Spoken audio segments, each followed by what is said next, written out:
Hello, everyone. Welcome back to our March challenge. Dr. Demetria Lambert here for the I Am Institute. Today is day 13 of our March challenge. I'm so glad that you are back, and let's just hop right into it.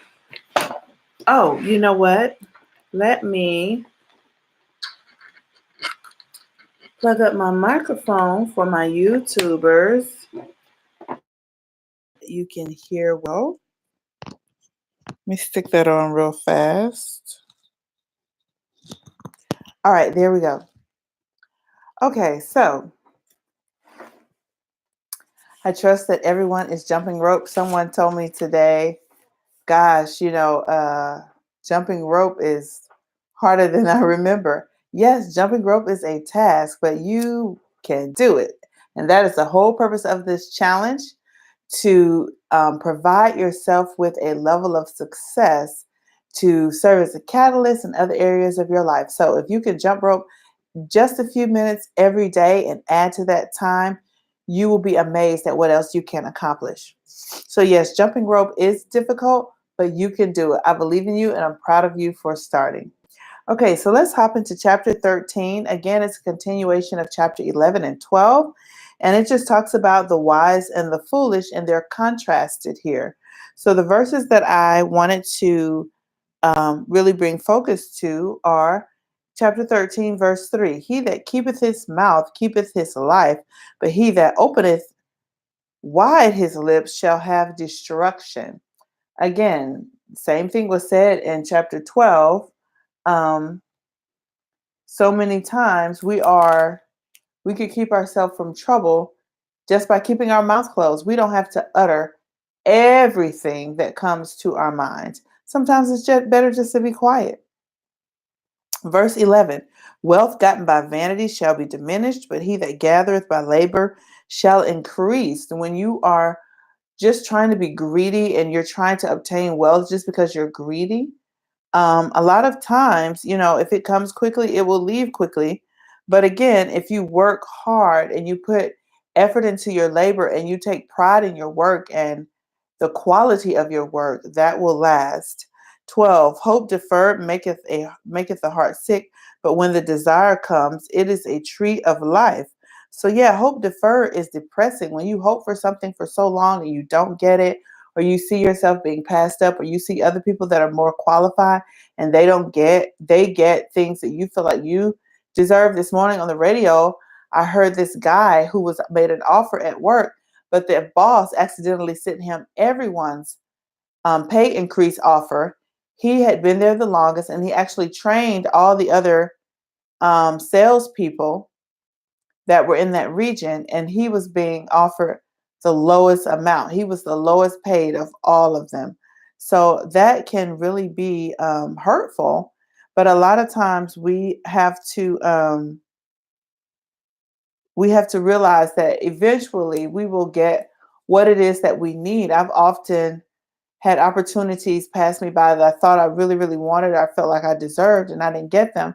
But then I saw later that that opportunity really wasn't for me, and it was best that I not get it, because it would not have served my family well at the time, and it would not have served me well at the time.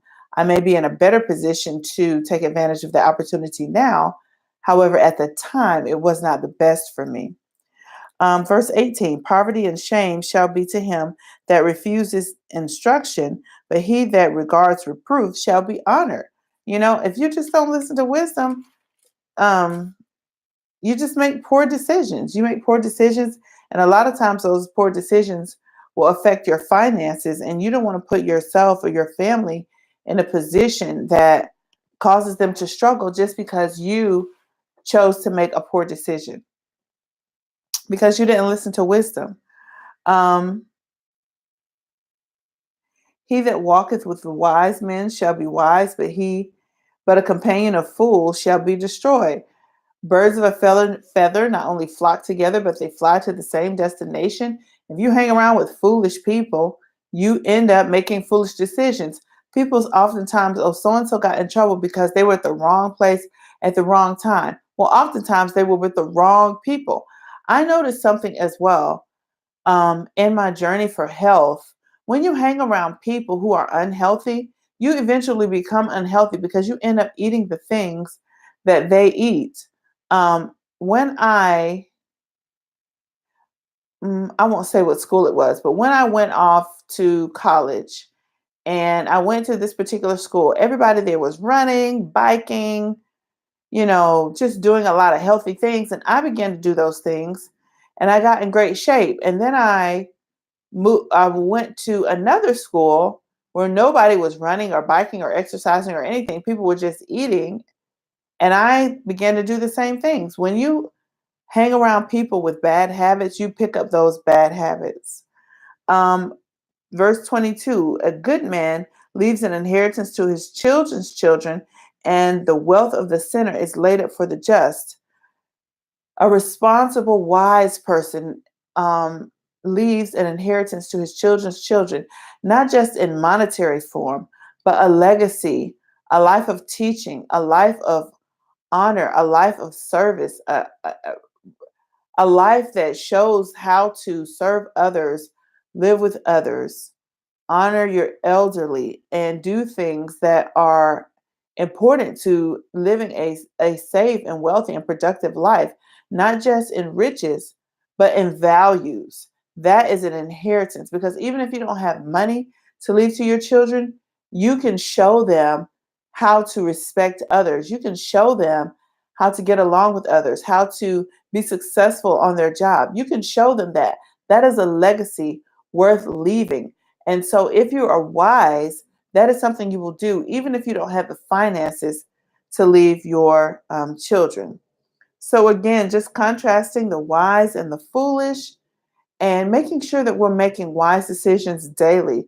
Chapter 13, as well as going into 14 and 15, are going to do the same thing, but it's worth really reading those chapters and going into the verses so that you can really see, man, making the wrong decision can affect your entire life. It can affect your entire life and really change the trajectory of your life. You can still manifest your goals and dreams, but sometimes or oftentimes that may be harder just because you have made poor choices. So hopefully we are starting to make better choices, and we will continue to do so and learn from these verses. So continue on with your jump rope. I hope everyone is enjoying the challenge. I can't wait to give away this prize at the end of the month. And if you live in the Atlanta area, I would love to join you at True Food Kitchen once you receive your gift card. And if you don't, then I will certainly send you a Visa gift card worth the same value amount if you have liked and followed the I Am Institute on Facebook, Instagram, and Twitter. And if you have subscribed to our YouTube channel, those are the requirements for joining the challenge. And you must interact and watch the videos each day and interact with them, make comments, and let us know how you're doing on your rope jumping. So, congratulations, everyone, thus far. Keep up the great work. I'm so proud of you. This is Dr. Demetria Lambert for the I Am Institute, and I will see you later.